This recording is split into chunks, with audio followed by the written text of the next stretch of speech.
Episodes 10 and 11, the Shredder strikes. The waiting is over. The Shredder is here.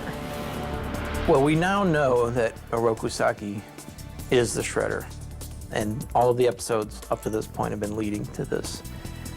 And finally, he reveals his true self, and it's pretty scary. There's much we don't know about the history of the Shredder at this point, but what we do know is that he's a very powerful, very skilled, very intimidating, very scary individual. None of you will leave here alive. I think it's somewhat distressing to the other three turtles when Leo goes off on his own, and especially when he goes off to talk to Saki, because they view him, and rightly so, as sort of their rudder, their linchpin. And it is kind of weird to see him going off and possibly going down a wrong path by, at the very least, meeting with Saki and possibly joining up with him. We have been fighting each other when we should actually be on the same side, fighting against our true enemy. Leo probably would not have gone to a meeting with Saki if he had not been upset, and he would certainly have taken his brothers with him. Part of the reason that Leo is almost taken in by what Saki says is that Saki has blended just the right amount of truth into his lies, which is always a dangerous thing, and it almost brings Leo to the point of believing him, but not quite. Tell your boss the answer is no. Leo is able to defeat Hun at the end of that episode simply because he's able to summon up enough strength at that moment and enough of his skill to overcome Hun's great bulk and power.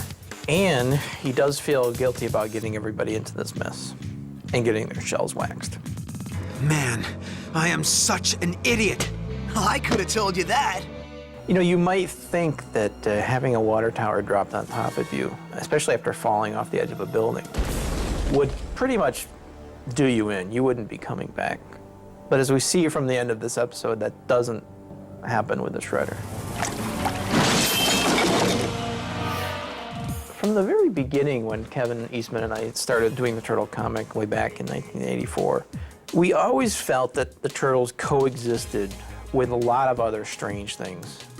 And included in that set of strange things were superheroes. We just always kind of assumed that there were superheroes. And in fact, in later issues of the comics, we introduced other superheroes. First of all, the Turtles, unless you count their mutation from little pet shop turtles, a distinct difference is that unlike the classic superhero like a Spider-Man or a Superman, Michelangelo to identify with and relate to in his desire to be, quote-unquote, a superhero, is that of all four turtles, he's the most fascinated by the human world. And if he could, he would spend a lot more time with them. He just thinks it looks like so much fun to be part of that world. This looks like a job for Turtle Titan!